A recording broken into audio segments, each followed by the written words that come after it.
இப்ப அடுத்தது நம்ம பார்க்கலாம். अगला हम देखेंगे இப்ப அடுத்தது 7ஆம் வசனத்துல இருந்து और अगला 7वें वचन से लेकर சக்கரியா 1ஆம் அதிகாரம் जकरिया पहला अध्याय 7ஆம் வசனத்துல இருந்து 17ஆம் வசனம் வரைக்கும் பார்க்க போறோம். 7 से लेकर 17 तक हम देखेंगे. இந்த காரியங்கள் எல்லாமே इन सारे चीजों में பாருங்க, கர்த்தர் நிறைய காரியங்கள் இந்த பெயருக்குள்ள வச்சிருக்கிறார். परमेश्वर बहुत सारी चीजों को इस नाम के अंदर रखा है. இந்த பெயருக்குள்ள இல்லாத வெளிப்பாடே இல்ல.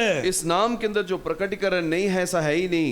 நீங்க என்ன வெளிப்பாடு உங்களுக்கு வந்தாலும் जो भी प्रकटीकरण आपको मिलता है அது யெகோஷுவாட்ட இருந்து தான் வரணும். वो यहोशुआ से ही आएगा. அப்ப அது கர்த்தருடைய நாமத்துக்குள்ள கண்டிப்பா இருக்கணும். वो परमेश्वर के नाम के अंदर जरूर होगा. இப்ப நம்ம 7ஆம் வசனத்தை வாசிக்கலாம். अब 7वें वचन को हम बोलेंगे. जकरिया 1आम अधिकार 7आम वचन. जकरिया पहला अध्याय 7वां वचन. दारा के दूसरे वर्ष के शाबात नाम 11वें महीने के 24वें दिन को जकरिया नबी के पास जो बेरेकिया का पुत्र और इगो का पोता था, यहोवा का वचन यो पहुंचा. பாருங்க, இங்க பைபிள் சொல்லுது, कलाम कहती है இங்க ஜக்கரியாக்கு அடுத்து ஒரு தரிசனம் உண்டாகுது. और जकरिया को एक दर्शन होती है. இதுல நீங்க 8ஆம் வசனத்தை வாசிங்கனா, इसमें 8वें वचन को अगर आप पढ़ते हैं கொஞ்சம் வாசிங்க. मैंने रात को स्वप्न में क्या देखा कि एक पुरुष लाल घोड़े पर चढ़ा हुआ उन मेहदियों के बीच खड़ा है जो नीचे स्थान में है, और उसके पीछे लाल और सुरंग और श्वेत घोड़े भी खड़े हैं. ஒரு மனிதன் அவர் எங்க இருக்காராம்? एक व्यक्ति कहां पर है? ஒரு குதிரை மேல உட்கார்ந்திருக்காரு. एक घोड़े के ऊपर सवार है. குதிரை மேல உட்கார்ந்திருக்கிறார். एक घोड़े के ऊपर है. அது எந்த குதிரையா? वो कैसा घोड़ा है? அவர் சிவப்பு குதிரையில உட்கார்ந்திருக்கிறார். लाल घोड़े में बैठा है. இந்த ஜக்கரியா புத்தகத்துல जकरिया के किताब के अंदर இதுல குதிரைகளை பற்றி நல்லா பேசியிருக்கிறார். वो घोड़ों के बारे में बात किया है. சிவப்பு குதிரை பற்றி பேசியிருக்கிறார். लाल घोड़ा வெள்ளை குதிரை பற்றி பேசியிருக்கிறார். और गोरा घोड़ा மங்கின நிறமுள்ள குதிரை பற்றி பேசியிருக்கிறார். और थोड़ा सा धुंधला कलर का घोड़ा. ஆனா கருப்பு குதிரை பற்றி பேசல. लेकिन काले घोड़े के बारे में नहीं बोला ஆனா है. வெளிப்படுத்த விசேஷத்துல வந்தீங்கன்னா, लेकिन प्रकाशित वाक्य में आएंगे तो அங்க வெள்ளை குதிரை பற்றி பேசுறார். वहाँ श्वेत घोड़े के बारे में बताया है. சிவப்பு குதிரை, लाल घोड़ा, கருப்பு குதிரை और काला घोड़ा, மங்கின நிறமுள்ள குதிரை பேசுறார். धुंधले रंग का घोड़ा. அந்த குதிரை மேல ஏறி இருக்கிறவன், उस घोड़े पे जो सवार है அது பிசாசானவன். वो शैतान है. ஆனா இங்க நம்ம பார்க்கிற காரியம், लेकिन यहाँ पर जो हम देखते हैं இது பிசாசு இல்ல, ये शैतान नहीं, கர்த்தருடைய தூதன் ஏறி இருக்கிறார். परमेश्वर का दूध यहाँ पर चढ़ा हुआ है. திரும்ப அந்த வசனத்தை வாசிக்கலாம். दोबारा उस वचन को पढ़ेंगे. मैंने रात को स्वप्न में क्या देखा कि एक पुरुष लाल घोड़े पर चढ़ा हुआ उन मेहदियों के बीच खड़ा है जो नीचे स्थान में है, और उसके पीछे लाल और सुरंग और श्वेत घोड़े भी खड़े हैं. அது ஒரு மரத்துக்கு கீழே நிக்கிறாரு. वो एक वृक्ष के नीचे खड़ा है. அது என்ன மரம் அப்படி கொடுத்திருக்குது? वो कौन सा वृक्ष है? மிருது, தமிழ்ல மிருது செடின்னு சொல்லுவாங்க. हिंदी में उसको मेहंदी का वृक्ष बोलते हैं. அது நீங்க ஹீப்ருல பாத்தீங்கன்னா, और हिब्रू में देखेंगे तो அது ஹதாஷ் அப்படினு சொல்லுவாங்க. उसे हदाश करके बोलते हैं. இது ஒரு மரத்துக்கு கீழே நிக்கிறான். ये एक वृक्ष के नीचे खड़ा है. குதிரையில ஏறி இருக்கிறான். घोड़े पे सवार है. சிவப்பு குதிரையில இருக்கிறாரு. लाल घोड़ा, அங்க மேல ஒரு மனிதன் உட்கார்ந்திருக்கிறான். उसके ऊपर एक व्यक्ति सवार है. எந்த மரத்துக்கு கீழே நிக்கிறாங்களா? किस वृक्ष के नीचे है? ஹதாஸ் அப்படிங்கிற மரத்துக்கு கீழே நிக்கிறான். हदाश नाम के वृक्ष के नीचे है. அது ஏன் ஹதாஸ் மரத்துக்கு கீழே நிக்கணும்? क्यों उस वृक्ष के नीचे खड़ा रहना பாருங்க, है? பைபிளை நீங்க தொடர்ந்து பாத்தீங்கன்னா, कलाम को लगातार आप देखेंगे तो தீர்க்கதரிசிகளுக்கு भविष्यवक्ताओं को ஏதாவது ஒரு மரம் அவங்களுக்கு ரிசம்பிளா இருக்கும். कोई वृक्ष जो है उनके लिए एक चिन्ह होगा. நீங்க ஆதாம் எடுத்தீங்கன்னா, आदम को ले लो, அவங்களுக்கு எந்த மரத்தை காமிச்சாரு? उनको कौन सा वृक्ष को दिखाया? ரெண்டு மரம் இருந்துச்சு. दो वृक्ष थे. ஒன்னு ஜீவ மரம், இன்னொன்னு நன்மை தீமை அறியத்தக்க விருட்சம். एक जीवन का वृक्ष और दूसरा भले बुराई को जानने वाला वृक्ष. ஆனா இவங்க எதை தேர்ந்தெடுத்தாங்க? लेकिन इन्होंने किसको चुना? நீ தீமையை தான் தேர்ந்தெடுத்தாங்க. बुराई को ही चुना. அடுத்தது நோவா வந்தாரு. अगला नू आया. நோவாட்ட எந்த மரத்தை காமிக்கிறார்? नू के पास कौन से वृक्ष को दिखाता है? கோஃபர் मरத்தை காமிக்கிறார். गोफर के वृक्ष को दिखाता है. அப்படி ஒவ்வொரு தீர்க்கதரிசிகளை நீங்க எடுத்தீங்கன்னா, ऐसे हर एक भविष्यवक्ताओं को लेंगे तो அவங்க எல்லாத்துக்கும் ஒவ்வொரு மரம் ரிசம்பிளா இருக்கும். सबको एक एक वृक्ष का चिन्ह दिया गया है. எசேக்கியா, நம்ம எரேமியா தீர்க்கதரிசிட்ட यिर्मयाह भविष्यवक्ता के पास வாதுமை மரத்தை காமிக்கிறாரு. अल्मोंड ट्री को दिखाता है. அந்த மரத்தை காமிக்கிறார். वो बादाम के वृक्ष को दिखाता है. இன்னைக்கு நம்ம எல்லாத்துக்கும் ஒரு மரம் ரிசம்பிளா இருக்குது. आज हम सभी सभी के लिए एक वृक्ष है। அது எந்த மரம்? वो कौन सा वृक्ष அது है? கல்வாரி மரம். वो कैलवरी का वृक्ष है। இன்னைக்கு நம்ம எல்லாரும் எது கூட ஜாயிண்டா இருக்கோம்னா आज हम सब किसके साथ जुड़े हुए அந்த हैं? கல்வாரி மரத்தோட ஜாயிண்டா वो இருக்கிறோம். कैलवरी वृक्ष के पास जुड़े हुए हैं। யோசுவாவை பற்றி பைபிள் சொல்லுது, योशुआ के बारे में कलाम में बोला गया है, மனுஷகுமாரன் உயர்த்தப்பட்டிருக்கும் போது मनुष्य पुत्र जब उठाया जाता है எல்லாரையும் தம் பக்கமாய் இழுத்துக்கொள்வார். सभी को अपने तरफ फेर लेगा। சோ யோசுவா எங்க உயர்த்தப்பட்டார்? तो यहोशुआ कहां पर उठाया गया? அவர் கல்வாரியில वो உயர்த்தப்பட்டார். कैलवरी में उठाया गया, அந்த சிலுவையில உயர்த்தப்பட்டார். क्रूस पर उठाया गया। இன்னைக்கு நம்மள எங்க இழுத்துக்கொள்ளப்படுகிறோம்? आज हम सब कहां किसकी ओर खींचे जाते हैं? அந்த மரத்துக்கு பக்கமா இழுக்கப்படுறோம். उस वृक्ष की ओर खींचे जाते हैं। இன்னைக்கு நமக்கு எல்லாத்துக்கும் ஒரே மரம் தான். आज हम सभी के लिए एक ही वृक्ष है, அது கல்வாரி மரம். वो कैलवरी है। அந்த கல்வாரி மரம் தான் நம்மளுடைய மரம். वो कैलवरी का वृक्ष ही हमारा वृक्ष है। ஆனா இங்க இந்த தேவதூதன் लेकिन ये देवदूत जो है இவர் ஹதாஸ்ங்கிற மரத்துக்கு கீழ நிக்கிறார். वो हदास नाम के वृक्ष के नीचे खड़ा है। இந்த ஹதாஸ் மரத்தினுடைய டீகோடிங் பார்க்கலாம். हदास वृक्ष का डिकोडिंग को हम देखेंगे, அப்பதான் நமக்கு தெரியும் तभी हम समझ पाएंगे நம்ம எந்த டைம்ல இருக்கோங்கிறது தெரியும். कि हम कौन से समय में हैं। இந்த ஹதாஸ்ல ये हदास में முதல்ல ஹே வரும், पहला है அதுக்கு பிறகு டாலேத் வரும், दालेत, அதுக்கு பிறகு சாமேக் வரும். सामेक, ஹே हे, அப்புறம் டாலேத், दालेत, அதுக்கு பிறகு சாமேக். फिर सामेक। இந்த மூணு எழுத்து சேர்ந்தது தான் ये तीनों अक्षरों को ही அத ஹதாஸ்னு சொல்றோம். हदास करके कहते हैं। இப்போ இந்த எழுத்துக்களை अब इन अक्षरों को நம்ம சித்திர எழுத்தா மாத்தலாம். हम चित्र के रूप में बदलेंगे। இப்போ இந்த ஹே வந்து எப்படி எழுதுவாங்க? ये हे को कैसे लिखते हैं? ஒரு மனிதன் एक व्यक्ति ரெண்டு கையும் உயர்த்தின மாதிரி இருக்கும், दोनों हाथों को उठाया हुआ, அதுதான் ஹே. वही हे है। சோ இந்த ஹே வந்து என்னது அப்படின்னா ये हे क्या है? ஒரு மனிதனை குறிக்குது, एक मनुष्य को दर्शाती है, ஒரு மனிதனை குறிக்குது. एक मनुष्य को दर्शाती है। அந்த மனிதன் எங்க நின்னுட்டு இருக்காரு? वो मनुष्य कहां पर है? டாலேத் கிட்ட நிக்கிறாரு. दैलत के पास है। அத டாலேத்ன அர்த்தம் என்னது? दैलत का मतलब क्या है? வாசல். द्वार। பைபிள்ல வாசல் பக்கத்துல நிக்கிற ஆள் யாரு? और कलाम के अंदर द्वार के पास खड़े रहने वाला कौन है? யெகோஷுவா நிக்கிறாரு. यहोशुआ ही है। இதோ வாசல் படி இருந்து தட்டுகிறேன், मैं द्वार पर खटखटाता हूँ, ஒருவனின் சத்தத்தை கேட்டு यदि कोई मेरे आवाज को सुनकर கதவை திறந்தால் द्वार को खोले, நான் அவனுக்குள் வந்து मैं उसके भीतर आकर அவனோடு போஜனம் பண்ணுவேன், उसके साथ भोजन करूंगा, அவன் என்னோடு பண்ணுவான். वो मेरे साथ करेगा। சோ இங்க வாசல் பக்கத்துல நிக்கிறார். ये द्वार के पास खड़ा है। இந்த சாமேக்க சித்திர எழுத்துல எழுதுனீங்கன்னா और सामे को चित्र रूप में लिखेंगे तो அதை இப்படி போடுவாங்க, उसे ऐसे लिखा जाता है, இந்த மாதிரி எழுதுவாங்க. ऐसे लिखा जाता இத है। நீங்க கொஞ்சம் நீட்டிட்டீங்கன்னு வைங்க, ऐसे आपने थोड़ा उसको फैला दिया, இது மெனோரா. ये मनोरा है। மெனோரா எதை குறிக்குது? ये मेनोरा किसे दर्शाती है? 7 சபையை குறிக்குது. 7 कलीसियाओं को दर्शाती है। 7 சபையை குறிக்குது. 7 कलीसियाओं को இது दर्शाती முதல் है। சபை, ये पहला இது कलीसिया, இரண்டாவது சபை, ये दूसरा कलीसिया, 3 तीसरा, 4 चौथा, 5 पांचवा, 6 छठवा, 7வது சபை. सातवां இந்த कलीसिया। 7வது சபையின் முடிவுல ये 7वें कलीसिया काल की समाप्ति में சபையின் வாசல்ல और कलीसिया के द्वार पर யெகோஷுவா தட்டிக்கிட்டு இருக்கிறார். यहोशुआ खटखटाता है। அவர் வாசல்ல தட்டிக்கிட்டு वो இருக்கிறார். द्वार पर खटखटाता है। இது எந்த நேரத்தை குறிக்குது? ये किस समय को दर्शाती है? இந்த டைமை குறிக்குது. इसी समय को दर्शाती நம்ம है। வாழ்கிற இந்த நாட்களை குறிக்குது. हम जो जी रहे हैं इसी समय को दर्शाती அப்போ है। இப்போ இந்த ஜக்கரியாவுடைய புத்தகம் ये जकरिया का किताब இது ஆரம்பத்துல வெளிப்பட்டா அவங்களுக்கு புரியுமா? और शुरुआत में अगर प्रकट होगा तो समझ में आएगा क्या? அவங்களுக்கு வெளிப்பட்டாலும் அது அவங்களுக்கு பிரயோஜனம் இல்ல. वो प्रकट होगा तो भी उनके लिए कोई फायदा नहीं। ஆனா இது இந்த நாள்ல வெளிப்பட வேண்டிய இருக்குது. लेकिन ये इस दिन में प्रकट होना है, ஏன்னா இது நமக்கு தேவையான காரியம். क्योंकि ये हमारे लिए जरूरतमंद चीज है। சோ இந்த ஹதாஸ்ங்கிற செடி ये हदास वृक्ष जो है இது என்ன குறிக்க அப்படினா ये किसे दर्शाती है? யெகோஷுவா வாசப்படியிலிருந்து தட்டுகிறார். यहोशुआ द्वार पर खटखटाता है। வாசல் அடைபட்டிருக்குது. द्वार बंद है। ஹalleluya. இது ஆல்ரெடி நிறைவேறிட்டு. ये पहले पूरा हो चुका है। 2020 ஆண்டு 2020वें साल में லாக்டவுன் நடக்கும்போது लॉकडाउन के समय में உலகத்தில் உள்ள எல்லா சபையின் கதவும் அடைபட்டாச்சு. संसार के सारे द्वार बंद हो गए। இப்பவும் அடைபட்டு தான் இருக்குது. अभी भी बंद ही है। சபையின் கதவு அடைபடுமா? कलीसिया का द्वार बंद होगा क्या? கர்த்தர் உள்ள இருந்தா परमेश्वर यदि भीतर हो சபையின் கதவை யாராவது அடைக்க முடியுமா? कलीसिया के द्वार को कोई बंद कर सकता है क्या? யாரும் அடைக்க முடியாது. முடியாது. कोई भी बंद नहीं कर ஆனா सकता। கர்த்தர் சபைக்குள்ள இல்ல.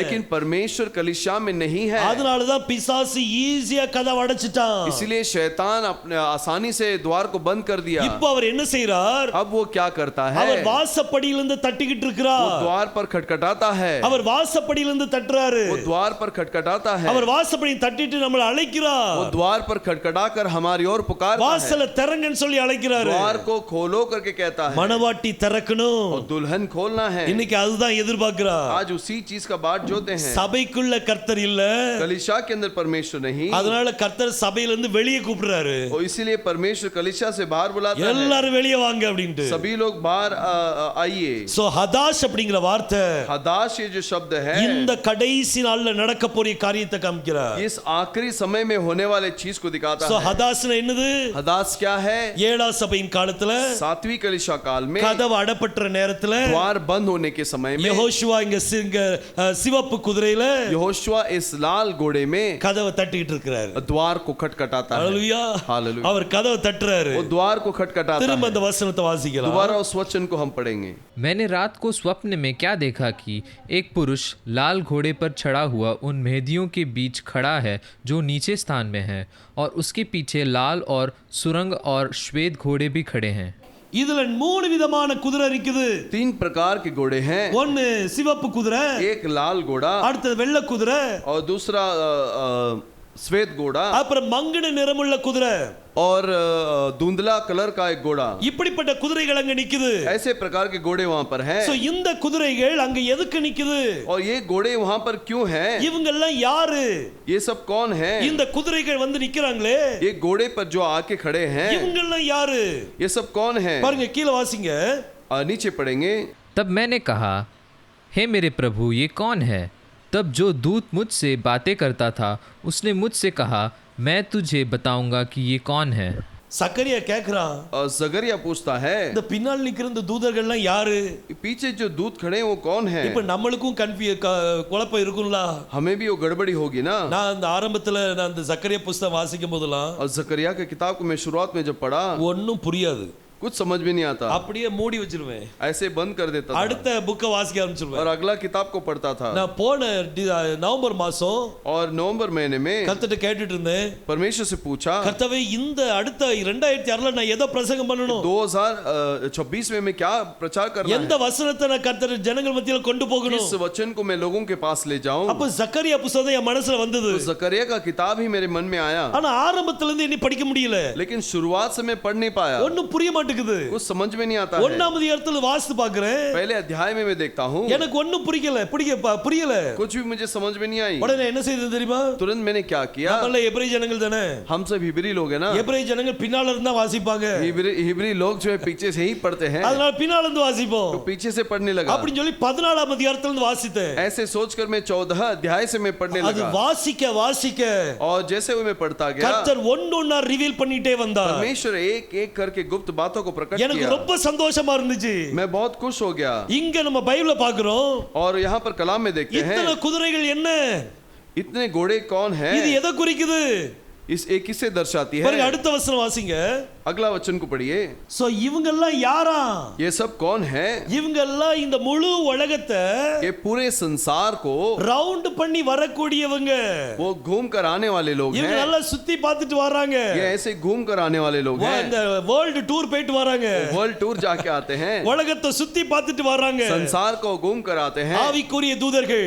आत्मिक दूत हैं। இந்த நீங்க உங்களுக்கு ஞாபகம் இருக்கும் யோபு டைம்ல यदि आपको याद होगा तो यायूब के समय में கர்த்தர் பிசாசுட்ட கேட்டார், परमेश्वर ने शैतानों से पूछा, எங்க இருந்து வர்ற அப்படின்னு கேட்டார். शैतान से पूछा कि तू कहां से आता है? உடனே அவன் சொன்னான், நான் உலகம் எங்க சுத்தி அலைஞ்சு வர்றேன். वो तुरंत कहा कि मैं पूरे संसार भर में घूम कर आता हूँ। பிசாசு மட்டும் சுத்தி பார்க்கல, केवल शैतान घूमता नहीं, தூதர்களையும் கர்த்தர் அனுப்புறாரு. दूतों को भी परमेश्वर भेजता है, அவங்களும் சுத்தி பார்க்கறாங்க. वो भी घूम कर आते हैं। சுத்தி பார்த்துட்டு घूम कर आने के बाद இந்த சிவப்பு குதிரையில இருக்கிற அந்த மனிதன்ட்ட ये श्वेत लाल रंग के घोड़े के व्यक्ति के पास, இவர்ட்ட ரிப்போர்ட் கொடுக்கறாங்க. इसके पास आकर बोलते हैं, ரிப்போர்ட் கொடுக்கறாங்க. वहां का रिपोर्ट देते हैं. என்ன ரிப்போர்ட் கொடுக்கறாங்க? क्या रिपोर्ट देते हैं? பாருங்க, இந்த காலத்துல, இந்த கடைசி காலத்துல, इस आखिरी समय में இது ரிப்போர்ட்டிங் டைம். ये रिपोर्टिंग टाइम है. இந்த உலகத்தினுடைய நிலைமையை குறித்து संसार के स्थिति को அவர் அங்க ரிப்போர்ட் பண்ணக்கூடிய நேரம். वो रिपोर्ट करने का समय है. ரிப்போர்ட் பண்ண பிறகு और रिपोर्ट करने के बाद அடுத்த ரியாக்ஷன் நடக்கும். अगला रिएक्शन होगा. இந்த ரிப்போர்ட்டிங் என்ன நடக்குது? ये रिपोर्टिंग क्या होता பாருங்க, है? வாசிங்க அடுத்த வசனம். अगला वचन को पढ़ेंगे.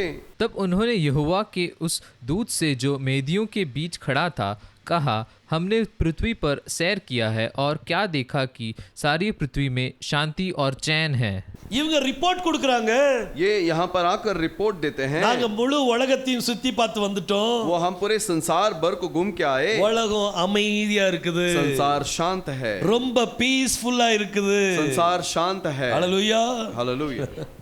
உலகம் பீஸ்ஃபுல்லா இருந்தா நல்லதா நல்லது இல்லையா? संसार शांत होगा तो अच्छा है क्या नहीं? நல்லது தானே? अच्छा है ना. ஆனா கர்த்தருக்கு பிடிக்கல. लेकिन परमेश्वर को पसंद नहीं आया. உலகம் அமைதியா இருக்கிறது அவருக்கு பிடிக்கல. संसार जो शांत है उसे पसंद नहीं आया. இதுல தான் ஒரு டர்னிங் பாயிண்டே வருது. इसमें ही एक मोड़ है. அவர் சமாதானத்தை கொடுக்கிற தேவன். वो शांति को देने वाला परमेश्वर. ஆனா உலகத்தை சுத்தி பார்த்த தூதர்கள் ரிப்போர்ட் பண்ணும்போது, लेकिन संसार को घूम के आने वाले दूत जब संदेश को दिए, அவங்க சந்தோஷமா தான் ரிப்போர்ட் பண்ணிருப்பாங்க. वो खुशी से ही संदेश दिए होंगे. உலகம் அமைதியா இருக்குது. संसार शांत है. ரொம்ப அமைதியா இருக்குது. बहुत शांत है. ஆனா கர்த்தர் என்ன செய்றாரு? लेकिन परमेश्वर क्या कर रहा है? கதவை தட்டிட்டு இருக்காரு. द्वार को खटखटाता है. ரிப்போர்ட்டிங் டைம் நடக்குது. वहां पर संदेश का समय आता கர்த்தாவே, है. எல்லா உலகத்தையும் சுத்தி பார்த்து வந்துட்டோம். हम पूरे संसार भर में घूम कर आ गए. உலகம் அமைதியா இருக்கு கர்த்தாவே. संसार शांत है प्रभु. அப்போ என்ன நடக்க? அடுத்த வசனம். अगला वचन.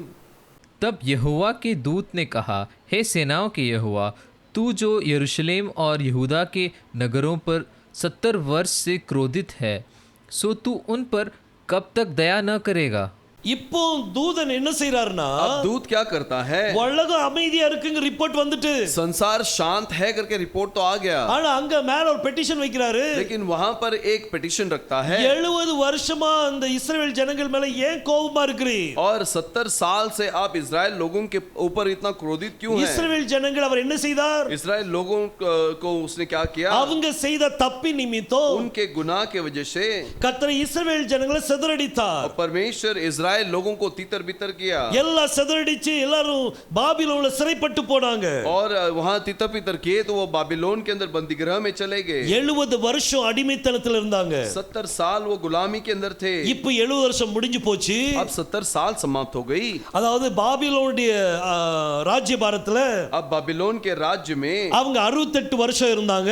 वो 68 साल थे. இப்போ தரியு ராஜா அரசாண்ட 2வது வருஷத்துல लेकिन दरियु राजा के राज्य के दूसरे साल में 70 வருஷம் கம்ப்ளீட் ஆகுது. वो 70 साल जो है समाप्त होती है. இந்த கம்ப்ளீஷன் நேரத்துல और इस समाप्ति के समय में தூதர்கள் சுத்தி பார்த்து வர்றாங்க. और दूत घूम फिर कर आते हैं. வந்து சொன்னாங்க, आकर बोलते हैं, உலகம் ரொம்ப அமைதியா இருக்குது. संसार शांत है. ஆனா எருசலேம் மேல நீ ஏன் இன்னும் கோபமா இருக்கிறீரு? लेकिन यरूशलेम के ऊपर तू अभी तक क्यों क्रोधित है? ஏன் அவங்களுக்கு நீ விடுதலை கொடுக்க क्यों மாட்டீங்க? उनको छुटकार नहीं दिया? அப்போ கர்த்தர் அவங்களுக்கு ஒரு வார்த்தை கொடுக்கிறாரு. तब परमेश्वर उनको एक शब्द देता வாசிங்க. है. पढ़ेंगे. யெகோவா தேவன் எப்படி வார்த்தை கொடுத்தாராம்? यहोशुआ ने कैसा शब्द दिया? நல்ல நல்ல வார்த்தை கொடுக்காரு. अच्छे और शांति के शब्द दिए. சமாதானத்தின் வார்த்தை கொடுக்கிறார். शांति के शब्द दिए. இன்னைக்கு நம்மளுக்கும் அப்படிதான் நடக்கும். आज हमारे साथ भी ऐसे ही होगा. சில நேரம் கர்த்தர் நம்மட்ட கோபமா இருப்பாரு. कभी कभी परमेश्वर हमसे क्रोधित होगा. அந்த கோபத்துல இருந்து நம்ம கோபம் நம்ம அவர்ட்ட தணிஞ்சிட்டுன்னு வைங்க, अगर वो क्रोध अगर उतर गया, அவர் உங்களுக்காக நல்ல நல்ல வார்த்தை கொடுப்பாரு. वो आपके लिए अच्छे अच्छे शब्द देगा. சமாதானத்தின் வார்த்தை கொடுப்பார். शांति के शब्द देगा. இன்னைக்கு எல்லாரும் அதான் எதிர்பார்க்கறாங்க. आज सभी वही इंतजार करते हैं. சபைக்குள்ள வந்தாச்சுன்னா कलीसिया में आ गए तो கர்த்தர் நம்மளுக்கு எல்லாரும் நல்ல வார்த்தை கொடுக்கணும். परमेश्वर कुछ तो अच्छा शब्द देना है. சமாதானமான வார்த்தை கொடுக்கணும். और शांति का शब्द देना है. உள்ள தேற்றுதலான வார்த்தை கொடுக்கணும். और मन की तसल्ली के शब्द देना है. அப்படின்னு சொல்லி எதிர்பார்ப்போட வர்றோம். ऐसे बोलकर हम इंतजार में आते हैं. இங்க அந்த தூதன் எதிர்பார்க்கிறான். अब ये दूत इंतजार करता है. நீர் எதுவரைக்கும் எருசலேம் மேல கோபமா இருப்பீ? तो अब कब तक यरूशलेम के ऊपर क्रोधित रहेगा? 70 வருஷம் ஆயிட்டே. और 70 साल तो समाप्त हो गई. அப்போ கர்த்தர் கர்த்தர் நல்ல நல்ல வார்த்தை கொடுக்கிறாரு. तब परमेश्वर अच्छे अच्छे शब्दों को देता है, சமாதானத்தின் வார்த்தை கொடுக்கிறார். शांति के शब्द को देता है. யாருக்கு சமாதான வார்த்தை? किसको शांति के शब्द? எருசலேமை பற்றின சமாதான வார்த்தை. यरूशलेम के लिए शांति का शब्द. எருசலேமுக்கு நல்ல வார்த்தைகளை கொடுக்கிறார். यरूशलेम को अच्छे शब्द देता है. அப்ப இன்னைக்கு அவங்களுக்கு நல்ல வார்த்தை இருக்குது. तो आज उनके लिए अच्छे शब्द हैं. ஹalleluya, हालेलुया. நல்ல நல்ல வார்த்தை கர்த்தர் கொடுத்திருக்கிறார். अच्छे शब्द को परमेश्वर ने दिया பாருங்க, இன்னும் है. வாசிங்க. और पढ़ेंगे 14. तब जो दूत मुझसे बातें करता था उसने मुझसे कहा, तू पुकार कर कह कि सेनाओं का यहोवा यूँ कहता है, मुझे यरूशलेम और सियोन के लिए बड़ी जलन हुई है.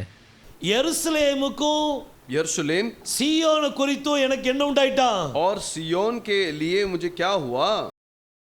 ரொம்ப எரிச்சல் உண்டாயிட்டு. बहुत बड़ी जलन हुई है. எரிச்சல்னா திரும்ப கோவமா? दोबारा क्रोध है क्या? இல்ல இல்ல இல்ல, அவங்கள பற்றின எரிச்சல்னா என்ன எரிச்சல்னா, उनके बारे में जलन मतलब कैसे? எந்த ஜாதிகள் இப்படி அமைதியா இருக்காங்களோ, जो जातियां सुख से रहती है. ஜாதிகள் இப்ப எப்படி இருக்குது? जातियां कैसे है? இந்த தூதர்கள்லாம் சுத்தி பார்த்தாங்கல்ல, ये दूत जो घूम फिर कर आए, அப்ப உலகம் எப்படி இருந்துச்சு? तो संसार कैसा था? அமைதியா இருக்குது. शांत था. சோ இந்த அமைதியா இருக்க நிலைமையை தான் கர்த்தர் சொல்றாரு. और इस शांत की स्थिति को ही परमेश्वर कहता है. எல்லா ஜாதியும் எப்படி இருக்கான்? सारे जातियां कैसा है? அமைதியா இருக்கு. शांत है. திரும்ப வாசிக்கலாம். और पढ़ेंगे. और जो जातियां सुख से रहती है उनसे मैं क्रोधित हूँ. அவங்க மேல நான் கோவமா இருக்கிறேன். उनके ऊपर मैं क्रोधित रहता हूँ. சமாதானமா இருந்தா நல்லது தானே? और शांति से रहेंगे तो अच्छा है ना? இது உலகமே சமாதானமா இருக்கு, கர்த்தருக்கே பிடிக்கல. ये पूरा संसार शांति से है, परमेश्वर को पसंद नहीं. கர்த்தருக்கு பிடிக்கல அது. परमेश्वर को पसंद नहीं. அவருக்கு எரிச்சல் உண்டாகுது. वो क्रोधित होता है. அந்நிய ஜாதிகள் மேல எரிச்சல் உண்டாகுது. अन्य जातियों के ऊपर जलन होती है. இவங்க எப்படி அமைதியா இருக்கலாம்? ये कैसे शांत रह सकते हैं? क्योंकि मैंने तो थोड़ा से क्रोधित किया था. நான் எருசலேம் மேல கொஞ்சம் கோபப்பட்டேன். मैं यरूशलेम के ऊपर थोड़ा ही क्रोध किया. परंतु उन्होंने विपत्ति को बढ़ा दिया. இவங்க என்ன செஞ்சிட்டாங்களா? लेकिन इन्होंने क्या कर दिया? தங்களுடைய கேட்ட அதிகரிச்சிட்டாங்க. अपने विपत्ति को बढ़ा दिया. எருசலேம் மேல கொஞ்சம் கோபப்பட்டாரு. यरूशलेम के ऊपर थोड़ा क्रोधित हुआ. இவங்க என்ன செய்தாங்க? और ये क्या किए? எருசலேம் மேல கர்த்தர் அவங்க கூட இல்லன்னு ஒண்ணு. अब परमेश्वर उनके साथ नहीं है तो இப்போ அவங்க மேல கேட்ட அதிகரிச்சிட்டாங்க. उनके ऊपर विपत्ति को बढ़ा दिया. அவங்களுக்கு ஆபத்து மேல ஆபத்தை கொண்டு வந்தாங்க. उनको विपत्ति के ऊपर विपत्ति दिया. அதனால இந்த ஜாதிகள் மேல எரிச்சல் கொள்றார். इसलिए इस जातियों के ऊपर वो जलन करता நான் है. கொஞ்சம் என் பிள்ளை மேல கோபப்பட்டேன். मैं थोड़ा सा मेरे बच्चे के ऊपर क्रोधित हुआ. ஆனா இவங்க எல்லாம் சேர்ந்து என் பிள்ளை மேல ரொம்ப கேட்ட உண்டாக்கிட்டாங்களே. लेकिन ये सब मिलकर मेरे बच्चे के ऊपर विपत्ति लाए. பாருங்க, அப்பா பிள்ளைய தண்டிக்க முடியும். और पिता जो है बच्चों को दंड दे सकते हैं. ஓடுற வீட்டு விட்டு வெளியே போடா அப்படின்னு சொல்லுவாங்க. घर से बाहर जाता है जा करके बोलेंगे. கோவத்துல விரட்டி விட்டாருன்னு வைங்க. गुस्से में अगर भगा दिए, இவர் வெளியில போன உடனே ये बाहर जाने के बाद மத்தவங்க எல்லாம் சேர்ந்து दूसरे लोग मिलकर உனக்கு வேணும், இன்னும் வேணும், तुझे और चाहिए, அவனுக்கு இல்லாத பொல்லாத எல்லா காரியத்தையும் செஞ்சா और उसके जो नहीं चाहिए ऐसे काम किए तो அப்பா ஒரு நாள் பாப்பாரு. तब वो देखेगा நான் என் பிள்ளை மேல கொஞ்சம் கோவப்பட்டேன். मैं मेरे बच्चे के ऊपर थोड़ा क्रोधित हुआ. அப்பா தானே கோவப்பட முடியும். पिता ही क्रोधित हो सकता. அப்போ அப்பாவுக்கு என்ன உரிமை இருக்குது? तो पिता का क्या हक है? மகனை தண்டிக்கிற உரிமை இருக்குது. पुत्र को दंड देने का हक है. யெகோவா தேவன் यहोवा परमेश्वर எருசலேம் மேல கொஞ்சம் கோபப்பட்டார். यरूशलेम के ऊपर थोड़ा क्रोधित हुआ. தன்னுடைய பிள்ளைகள் மேல கொஞ்சம் கோபப்பட்டார். अपने बच्चों के ऊपर थोड़ा क्रोधित हुआ. ஆனா இந்த பிரஜாதி ஜனங்கள் लेकिन ये अन्य जाति के लोग தன்னுடைய கேட்ட அவங்க மேல அதிகரிச்சிட்டாங்க. वो उसके विपत्ति को उसके ऊपर बढ़ा दिए. ரொம்ப பிரச்சனைகளை கொண்டு வந்துட்டாங்க. बहुत सारे समस्याओं को लेकर आ गए. இன்னைக்கும் அதுதான் நடக்குது. आज भी ऐसे ही होता है. இந்த காரியம் நடக்கிறதுனால इस चीज की वजह से கர்த்தர் இப்ப யார் மேல கோபப்பட்டார்? परमेश्वर अब किसके ऊपर क्रोधित हुआ? அமைதியா இருக்கிற பிரஜாதிகள் மேல கோபப்படுறார். जो शांत है वो अन्य जात के ऊपर क्रोधित होता है. முதல்ல எருசலேம் மேல கோபப்பட்டாரு. पहले यरूशलेम के ऊपर क्रोधित हुआ. இப்போ அவங்க மேல மனசு திருப்புறார். अब उनकी ओर मन को फिराता है. ஆனா இப்போ கோபம் யார் மேல? लेकिन अब क्रोध किसके ऊपर है? பிரஜாதி மேல. अन्य जात के ऊपर. நீங்க எப்படி அமைதியா இருக்கலாம்? तुम कैसे शांत रह सकते हो? ரிப்போர்ட்டிங் போதுங்க. और यहाँ रिपोर्टिंग जाता है. உலகம் அமைதியா இருக்குது. संसार शांत हो जाती है. இன்னைக்கு ரிப்போர்ட் போன உடனே और आज का रिपोर्ट जाते ही இப்போ இந்த கதை தட்டும்போது वो दरवाजा को खटखटाते समय மேல போய் ரிப்போர்ட் கொடுப்பாங்க. ऊपर जाके वो रिपोर्ट देते हैं. உலகம் ரொம்ப அமைதியா இருக்க கர்த்தாவே. संसार बहुत शांत है प्रभु. கர்த்தருக்கு கோபம்.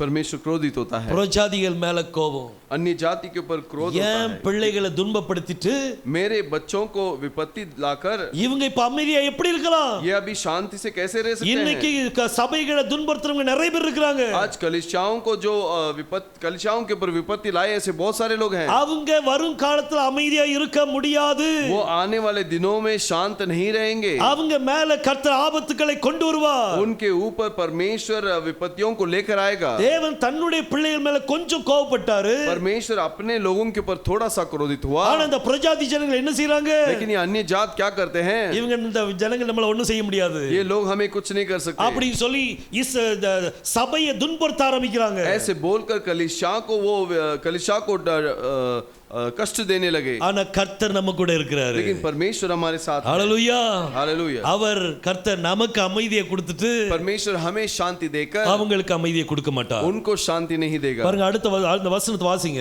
अगले वचन को पढ़ेंगे। इस कारण यहोवा यो कहता है, अब मैं दया करके यरूशलेम को लौट आया हूँ। இப்போ அவர் என்ன செய்றார்னா वो क्या करता है? எருசலேம் மேல திரும்புகிறார். यरूशलेम के ऊपर लौट आता है। இந்த நாட்கள்ல इन समय में பிரஜாதி காலம் முடிவடைஞ்ச பிறகு अन्य जाति के समय के समाप्ति के बाद அவர் எருசலேம் பக்கமாக திரும்புவார். वो यरूशलेम की ओर मुड़ जाएगा। அந்த நேரம் ரொம்ப பக்கத்துல வந்துட்டு और वो समय निकट है। ஆனா இந்த நேரத்துல ये समय में அவர் எருசலேம் பக்கம் திரும்பும்போது जब वो यरूशलेम की तरफ मुड़ता है, பிரஜாதி ஜனங்கள் அமைதியா இருக்க முடியாது. अन्य जात जो है शांत नहीं रह सकता। அங்க குழப்பங்கள் நடக்கும். वहाँ गड़बड़ी होगी। அதுதான் இன்னைக்கு யுத்தம் நடந்துட்டு இருக்குது. इसीलिए आज युद्ध हो रहा है। ஒரு சும்மா அமைதியா இருந்த நேரத்துல और शांति के समय में உக்ரைனுக்கும் ரஷ்யாவுக்கும் சண்டை ஆரம்பிச்சது. यूक्रेन और रशिया को लड़ाई होती है। சின்ன சின்ன சண்டை சைனாக்கும் டைவானுக்கும் நடந்துட்டு இருந்துச்சு. छोटी छोटी लड़ाई चाइना और ताइवान को होता है। இப்போ திடீர்னு அமெரிக்கா என்ன சொன்னானா, अब अचानक अमेरिका क्या बोलता है? எனக்கு அந்த கிரீன்லாந்து வேணும்னு சொன்னா. मुझे वो ग्रीनलैंड चाहिए करके बोलता है। லோத் மாதிரி இவன் கண் எங்க போகுது? लौत के माने इसकी आंख कहाँ जाती है? பச்சையான இடத்துக்கு போகுது. वो हरियाली की तरफ जाता லோத் है। என்ன செய்தான்? लौत ने क्या किया? அப்படி சுத்தி முத்தி பார்த்தான். ऐसे घूम फिर कर देखा, சோதோம் குமரா ரொம்ப அருமையா இருக்குது. सोदोम गोमरा अच्छा है, ஏதேன் தோட்டம் மாதிரி இருக்குது. एदेन वाटिका के मानिद है। அங்க போய் தங்க போனா. वहाँ जाकर ठहरना चाहा। அதே தப்பு தான் ட்ரம்ப்பும் பண்ணாரு. वही गलती जो है ट्रम्प भी किया। அங்க கிரீன்லாந்து போகணும்னு நினைச்சான். वहाँ ग्रीनलैंड जाने का कोशिश किया। डेनमार्क சொன்னா डेनमार्क ने कहा, இங்க உள்ள வந்தா நான் சும்மா இருக்க மாட்டேன்னு சொல்லிட்டான். यहाँ तो अंदर आएगा तो मैं शांत नहीं रहूंगा। அப்புறம் ஏதோ பேசி கிசி உள்ள வந்துட்டான்னு வைங்க. उसके बाद कुछ तो बात चर्चा करके अंदर आ गए। இப்போ சும்மா இருக்கானா? अब वो शांत है क्या? ஈரானுக்கும் இஸ்ரேலுக்கும் அமெரிக்காவுக்கும் சண்டை நடந்துட்டு இருக்குது. इराक और इजराइल और अमेरिका का युद्ध हो रहा है। உலகம் எல்லாம் பயந்து போய் இருக்குது. पूरा संसार डरा हुआ है। மூன்றாம் உலக போர் வந்துருமோ? तीसरा वर्ल्ड वॉर आ जाएगा क्या? இந்த யுத்தம் நிக்கல அப்படினா अगर ये युद्ध रुका नहीं, கேஸ் கிடைக்காது, गैस नहीं मिलेगा, பெட்ரோல் கிடைக்காது, पेट्रोल नहीं मिलेगा, அப்ப என்ன நடக்கும்? तो क्या होगा? ஜனங்கள் சமையல் பண்ண என்ன செய்வாங்க? लोग भोजन करने के लिए क्या करेंगे? மரத்தை வெட்டுவாங்க. वृक्ष को काटेंगे। மரத்தை வெட்டினா என்ன ஆகும்? वृक्ष को काटेंगे तो क्या होगा? மழைகள் பெய்யாது.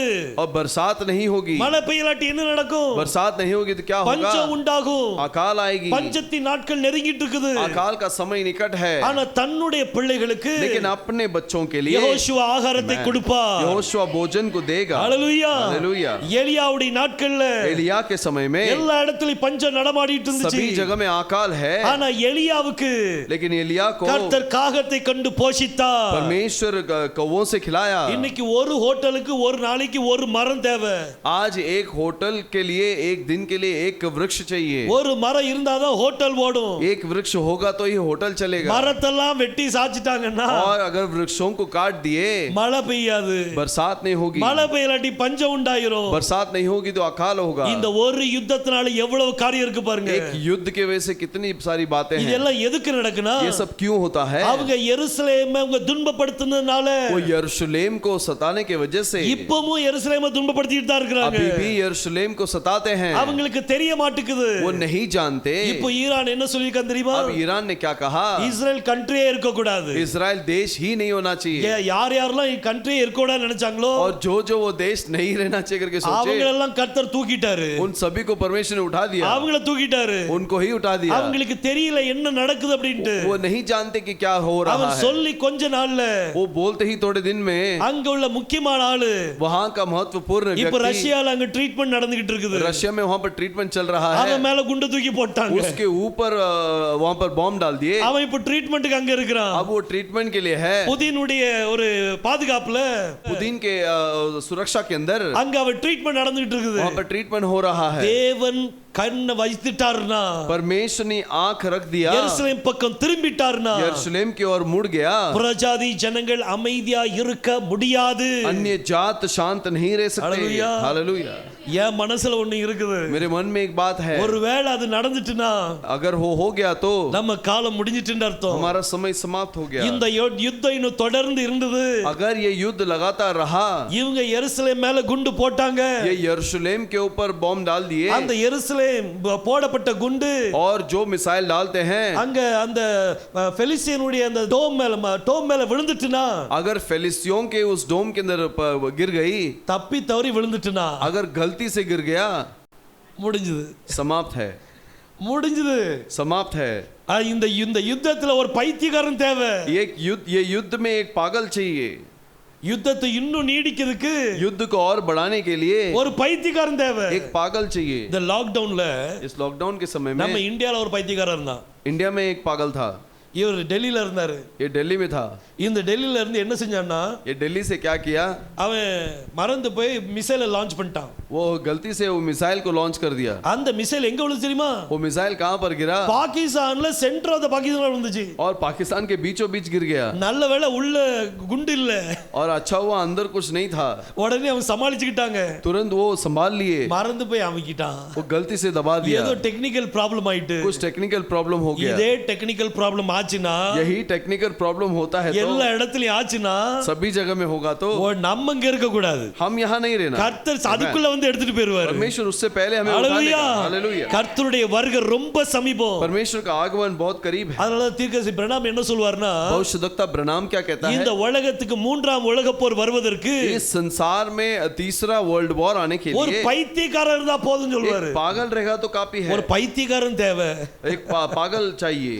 அந்த பைத்தியக்காரன் யாருன்னு தெரியல. वो पागल कौन है मालूम नहीं. அது ட்ரம்பா, वो ट्रम्प है क्या, இல்லாட்டி புதினா, या फिर पुतिन है இல்லாட்டி क्या, நம்ம பிரைம் மினிஸ்டரா, या फिर हमारा प्राइम मिनिस्टर है, யாருன்னு தெரியல. कौन है करके मालूम नहीं. இந்த உலக போர் ஆரம்பிக்கிறதுக்கு எந்த பைத்தியக்காரன் வர போறான்னு தெரியல. ये विश्व युद्ध शुरू होने के लिए कौन सा पागल आने वाला है मालूम नहीं. பாருங்க, ரொம்ப சமீபத்துல இருக்கிறோம். बहुत ही निकट है हम. கர்த்தர் எருசலேம் பக்கமாக திரும்புகிறார். परमेश्वर यरूशलेम की तरफ मुड़ता है. அவர் திரும்பும்போது वो जब मुड़ता है காரியங்கள் வித்தியாசமா மாறிடும். चीजें अलग होगी. பாருங்க, திரும்ப அந்த வசனத்தை வாசிங்க. दोबारा उस वचन को पढ़ेंगे. इस कारण यहोवा यूँ कहता है, अब मैं दया करके यरूशलेम को लौट आया हूँ, मेरा भवन उसमें बनेगा.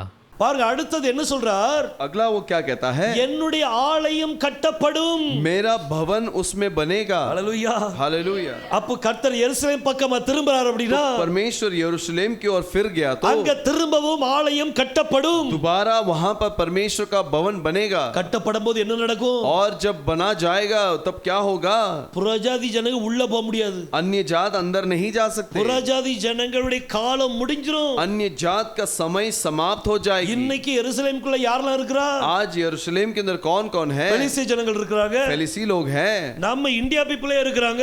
भारत के लोग हैं. எல்லா ஜனத்தாரும் அங்க இருக்காங்க. सभी लोग वहां पर हैं. புறஜாதி ஜனங்கள் அங்க இருக்காங்க. अन्य जात के लोग वहां पर हैं. இந்த ஆலயம் கட்டப்படும்போது और जब परमेश्वर का तंबू बांधा जाता ஒரு है, புறஜாதியன் கூட உள்ள இருக்க முடியாது. एक अन्य जात भी अंदर रह नहीं பெரிய सकता. யுத்தம் நடக்கும். बड़ी युद्ध होगी. அந்த நாட்கள்ல நம்ம அங்க இருக்க கூடாது. उस समय में हम यहाँ पर नहीं रहना. கர்த்தாவே சீக்கிரம் வாரும்பா. है प्रभु जल्दी आई, शीघ्र आई. மாரநாதா, मारनाता, நீர் சீக்கிரம் வாரும். शीघ्र आओ. அவர் நம்மளை எடுத்து செல்லணும். वो हमें ले जाना है. சோ இந்த எருசலேம் பக்கம் திரும்பும்போது यरूशलेम की ओर मुड़ते समय அங்க ஆலயம் கட்டப்படும். वहां तंबू बांधा जाएगा. இன்னும் வாசிங்க. और यरूशलेम पर नापने की डोरी डाली जाएगी. பாருங்க, देखिए எருசலேம்ல என்ன செய்வாராம்? यरूशलेम में क्या रहेगा, அவர் वो அளவுகோலை பிடிக்கிறாரு. वो नापने की डोरी को पकड़ता है। இப்போ உங்ககிட்ட ஒரு 10 ஏக்கர் நிலம் இருக்குன்னு வைங்க. अब आपके ऊपर एक 10 आपके पास एक 10 एकड़ का जमीन है இருக்கா? क्या? கர்த்தர் உங்களுக்கு தருவார். परमेश्वर आपको देगा। आमेन, हालेलुया। 10 ஏக்கர் நிலம் இருக்குன்னு வைங்களேன். परमेश्वर अगर 10 एकड़ का जमीन है, 10 வருஷம் ஆச்சு நீங்க போய் 10 साल हो गया आप गए नहीं, நீங்க பார்க்கவே போல, आप देखने के लिए गए नहीं, அப்ப அந்த இடத்தை ஜனங்கள் என்ன செய்வாங்க? तो उस जगह को लोग क्या करते हैं? ஆக்கிரமிக்க ஆரம்பிச்சிருவாங்க. उसे கப்ஜா कर लेते हैं। நீங்க நீங்க உள்ள போய் பாத்தீங்கன்னா आप अंदर जाके देखेंगे तो 1 ஏக்கர் கூட மிஞ்சாது। 1 एकड़ भी नहीं होगा। அப்ப இந்த இடத்தை நீங்க என்ன செய்வீங்க? திரும்ப எடுக்கணும்னா तो इस जगह को दोबारा लेना है तो क्या करेंगे? சர்வேயரை கூட்டி வந்து उस सर्वेयर को ले आकर நீங்க அளந்து பாப்பீங்க, आप नाप कर देखेंगे, அளவுகோல் எடுப்பீங்க, उस नापने की डोरी को लेंगे, அளந்த பிறகு என்ன செய்வீங்க? और नापने के बाद क्या करेंगे? இதெல்லாம் ஏன் இடம், ये सब मेरा इलाका है, நோட்டீஸ் கொடுத்துருவீங்க, नोटिस दे देंगे, இந்த 2 மாசத்துல காலி பண்ணுங்க, 2 महीने में से खाली कर दो, இந்த இடத்துல நாங்க ஒரு காரியத்தை பண்ண போறோம், इस जगह में हम कुछ करने वाले हैं, இவ்வளவு நாள் நீங்க தங்கி இருந்தீங்க போதும், इतने दिन आप ठहरे थे काफी है, ஆனா இப்போ நாங்க இந்த இடத்தை நாங்க எடுத்துக்கொள்றோம், लेकिन इस जगह को हम ले रहे हैं। அவங்க விடலாட்டி என்ன செய்வீங்க? वो नहीं खाली नहीं करेंगे तो क्या करेंगे?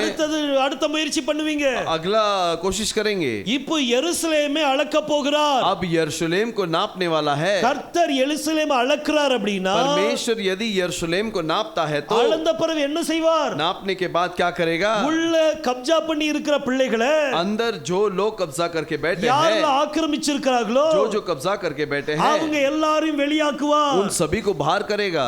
இவங்க எல்லாம் பிரஜாதி ஜனங்கள் ஜென்டைல் எல்லாம் வெளியே போயிட்டாங்கன்னா अन्य जात के लोग बाहर चले गए तो அப்புறம் யூதர்கள் எல்லாம் உள்ள கூப்பிடுவாங்க, यहूदियों को अंदर बुलाएंगे, அப்ப இந்த எருசலேம் பாதுகாக்கப்படும், तो यरूशलेम संभाला जाएगा। இந்த இடத்துக்குள்ள பிரஜாதி ஜனங்கள் வர முடியாது, इस जगह में अन्य जात आ नहीं सकता। இன்னைக்கு எல்லாரும் டூர் போடுறாங்க, आज सभी लोग टूर के लिए जाते हैं, பிரஜாதி ஜனங்கள் போறாங்க, अन्य जात के लोग जाते हैं, ஆனா பிரஜாதி காலம் முடிவடையும் போது लेकिन अन्य जात का समय समाप्ति के அப்புறம் பிரஜாதி ஜனங்கள் உள்ள போக முடியாது। उसके बाद अन्य जात अंदर जा नहीं सकते। பாருங்க லூக்கா 21 அதிகாரம் लूक का 21वां अध्याय 24 வசனத்தை வாசிங்க, 24वें वचन को पढ़ेंगे।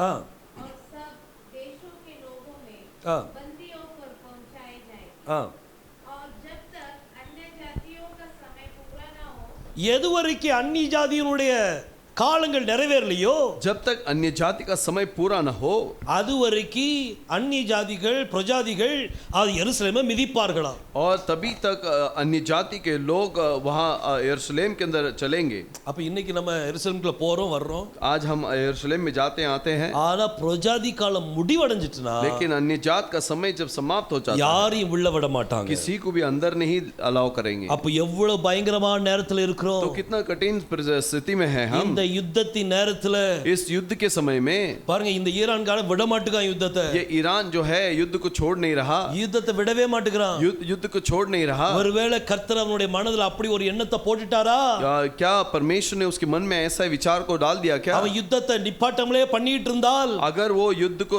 रुकाया ही नहीं तो இப்போ உகாண்டாக்காரன் உள்ள வரான், अब उगांडा अंदर आता है। உகாண்டாக்காரன் என்ன சொல்ற அப்படின்னா, उगांडा क्या कहता है? நாங்க இஸ்ரேலுக்காக நாங்க நிப்போம், इजराइल के लिए हम हैं, அப்படி சொல்றாங்க, ऐसे बोलते हैं। 48 மணி நேரத்துல நாங்க ஈரான் அழிச்சிருவோம்னு சொல்லி और சொல்றாங்க, 48 घंटे में हम ईरान को नाश कर देंगे। எல்லாரும் தன்னுடைய பவரை வெளிப்படுத்த விரும்புறாங்க, सभी लोग अपने ताकत को बताते हैं। ஈரான்ட்ட மட்டும் தான் மிசைல் இருக்குதா, ईरान के पास ही मिसाइल है क्या? எங்கிட்ட அதுக்கு மேல இருக்குன்னு சொல்லி காமிக்க हमारे விரும்புறாங்க, पास भी उससे बढ़कर है करके दिखाते हैं। ரொம்ப டேஞ்சரஸ் டைம் இந்த நேரம், बहुत ही भयानक स्थिति में हम அதனால हैं, உலகத்து மேல கண்ணு வைக்காதீங்க, इसलिए संसार के ऊपर आंख को मत நம்ம रखिए। கர்த்தருக்குள்ள இன்னும் வளரணும், हम परमेश्वर के अंदर और बढ़ना है, அவருக்குள்ள இன்னும் வளருங்க, उसके अंदर और बढ़ना है। கர்த்தரை விட்டு வெளியே போயிட கூடாது, परमेश्वर से बाहर नहीं जाना, போன ஜனங்களை உள்ள கொண்டு வந்துறணும், और जो लोग बाहर गए उन्हें अंदर ले आना ஏன்னா है, ரொம்ப முக்கியமான நேரத்துல இருக்கிறோம், क्योंकि बहुत भयानक परिस्थिति में हम பாருங்க, हैं। எருசலேம் பக்கம் கர்த்தர் மனசை திருப்புறார், यरूशलेम की ओर परमेश्वर मन को फेरता है, அப்ப என்ன நடக்கும்? तो वहां पर क्या होगा?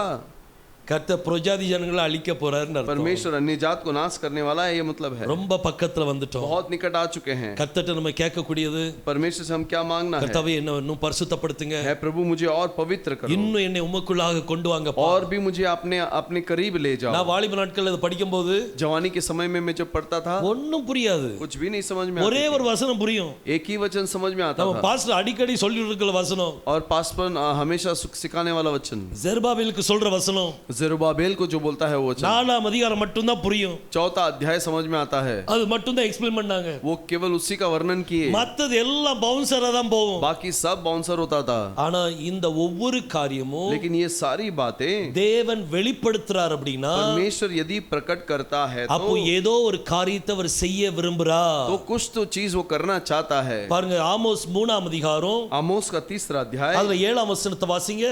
7वें वचन को हम पढ़ेंगे। इसी प्रकार से प्रभु यहोवा अपने दास भविष्यद्वक्ताओं पर अपना मर्म बिना प्रकट किए कुछ भी न करेंगे। பாருங்க பைபிள் சொல்லுது, कलाम कहती है அவர் தம்முடைய ஊழியக்காரர்களை தீர்க்கதரிசிக்கு வெளிப்படுத்தாம वो अपने दास भविष्यद्वक्ताओं को कोई भी चीजों को प्रकट किए बगैर ரகசியத்தை வெளிப்படுத்தாம, और गुप्त बातों को प्रकट किए बगैर, ரகசியம் எங்க இருக்குது? गुप्त बात कहाँ पर है? பைபிள்ல இருக்குது. कलाम के अंदर है। இந்த ரகசியத்தை தீர்க்கதரிசி மூலம் வெளிப்படுத்துறார். ये गुप्त बातों को भविष्यद्वक्ता के द्वारा प्रकट कराता அதை है। வெளிப்படுத்தாம वो प्रकट करे बगैर ஒரு காரியத்தையும் செய்யார். कोई भी बातों को नहीं करता। அப்ப இன்னைக்கு இந்த ஜக்கரியா காரியத்தை வெளிப்படுத்திட்டு இருக்காருன்னா आज ये जकरिया के बातों को प्रकट कर रहा है, तो அப்ப கர்த்தர் ஏதோ செய்ய விருப்பப்படுகிறார். परमेश्वर कुछ तो करना चाहता है। அப்ப நம்ம ஆயத்தமா இருக்கிறோமா? क्या हम तैयार हैं? கர்த்தருடைய வருகை இன்னைக்கு இருக்குமானால் यदि परमेश्वर का आगमन आज हो तो ஆர் வி ரெடி? क्या हम तैयार हैं? கர்த்தர் வாசல்ல தட்டிட்டு இருக்கிறாரு. परमेश्वर द्वार पर खटखटाता है। உன்னத பாட்டுல श्रेष्ठ गीत में மணவாட்டி தூங்கிட்டு இருக்கும்போது दुल्हन जब सो रही थी, மணவன் வந்து கதவு தட்டுறாரு. दूल्हा आकर खटखटाता है, தட்டி தட்டி பாக்குறாரு. खटखटा कर देखता है। இவ லேட்டா எந்திச்சா, ये देरी से उठी, லேட்டா எந்திச்சு கதவு திறந்து பார்த்தா देरी से उठकर द्वार खोली तो என் நேசரை காணுமே. मेरे प्रेमी गायब है, நேசரை தேடிக்கிட்டே இருக்கிறா. और मेरे उसके प्रेमी को ढूंढती है। என் நேசரை பாத்தீங்களா? मेरे प्रेमी को आपने देखा என் क्या? நேசரை பாத்தீங்களா? मेरे प्रेमी को देखा क्या? அப்படி சொல்லி கேட்க ஆரம்பிச்சா. ऐसे बोलने लगती है। தட்டுற நேரத்துல திறந்துறணும். जब खटखटाता है तभी खुला खोल ரொம்ப देना है। நேரம் கழிச்சு திறந்தா अगर थोड़े समय के बाद खोलेंगे तो தட்டுறவர் போயிட்டாருன்னு வைங்க, खटखटाने वाला चला गया तो அவர் திரும்ப கிடைக்க மாட்டாரு. वो दोबारा नहीं मिलेगा। தட்டும் போதே நம்ம கதவை திறந்துறணும். और जब खटखटाता है तभी द्वार को खोल देना है। தேவன் ஒரு காரியத்துக்கு எச்சரிப்பு கொடுக்கறாருன்னா परमेश्वर एक बातों के बारे में अगर हमें बताता है, चेतावनी देता है, நம்ம ரொம்ப கேர்ஃபுல்லா இருக்கக்கூடிய हम காரியம். सावधानी से रहना है। நம்ம எவ்வளவு கேர்ஃபுல்லா இருக்கணும் சிந்திச்சு हम பாருங்க. कितने सावधान रहना है सोच कर देखिए। சக்கரியா 1ஆம் அதிகாரம் जकरिया का पहला अध्याय 1ஆம் வசனத்துல 6ஆம் வசனம் வரைக்கும் और पहले वचन से लेकर 6वें वचन तक அவர் மனம் திரும்புதல் பற்றி பேசினார். वो मन फिराव के बारे में बोलता है। 7ஆம் வசனத்துல இருந்து 7वें वचन से लेकर 17ஆம் வசனம் வரைக்கும் और 17 वचन तक அவர் எருசலேமுக்குள்ள மனம் திரும்புதல் பற்றி கொடுக்கிறாரு. यरूशलेम के अंदर मन फिराव के अंदर बात இந்த करता है। பிரஜாதிகள் அமைதியா இருக்க மாட்டாங்கன்னு और சொல்லிட்டார். अन्य जात शांत नहीं रहेंगे करके அப்போ बोल दिया। இன்னுமே அந்நிய ஜாதிகள் அமைதியா இருக்க மாட்டாங்க. अभी अन्य जाति लोग जो है शांत नहीं रहेंगे। ஒருத்தன் விட்டாலும் இன்னொருத்தன் விட மாட்டான். एक छोड़ दिया तो भी दूसरा नहीं छोड़ेगा। யுத்தங்கள் நடந்துகிட்டே தான் இருக்கும். युद्ध होता ही रहेगा। இந்தியா பாத்துக்கிட்டே இருக்குது. और इंडिया देख रहा है। ரெடியா இருக்காங்களா என்னன்னே தெரிய மாட்டேங்குது. वो तैयार है कि नहीं मालूम नहीं। எந்த நேரத்துல என்ன நடக்கும்னே சொல்ல முடியாது. कब क्या होगा मालूम नहीं। இந்தியா இஸ்ரேல் கண்ட்ரில போகும்போது और इंडिया इजराइल में जब गया, Israel is father, Israel is a fatherland. Israel एक पिता है அப்புறம் இந்தியா இஸ் மதர்லேண்ட் और भारत जो है वो माता है, அப்படின்னு சொல்லி ரெண்டு இணைக்கிறாரு. और दोनों को जोड़ता है। ரஷ்யா கேட்டுட்டு தானே இருக்கான். और रशिया सुन रहा है ना, அவனுக்கும் பயப்படுறான். वो उससे भी डरता है। அவனை பார்த்தோன்னே டாட்டான் காமிக்கிறான். उसको देखकर भी टाटा करता है। அப்புறம் இங்கேயும் பார்த்தாச்சுன்னா டாட்டான் और காமிக்கிறான். इधर भी टाटा करता है। என்ன செய்யன்னு தெரியல. क्या करे समझ में नहीं आता। ஆனா நம்ம लेकिन हम இவங்க எல்லாத்துக்கும் டாட்டா காமிச்சிட்டு इन सभी को टाटा दिखाकर கர்த்தருடைய வருகையில் நம்ம போயிரணும். परमेश्वर के आगमन में हम जाना है। ஹalleluya. हालेलुया। நம்ம அங்க போயிரணும். हम वहां पर जाना है। அப்ப கர்த்தருடைய வருகை எவ்வளவு சமீபம் சிந்திச்சு பாருங்க. परमेश्वर का आगमन कितना निकट है देखिए। ரொம்ப பக்கத்துல வந்துட்டோம். बहुत करीब है। கர்த்தர் பெரிய காரியங்களை செய்வார். परमेश्वर महान कार्य करे।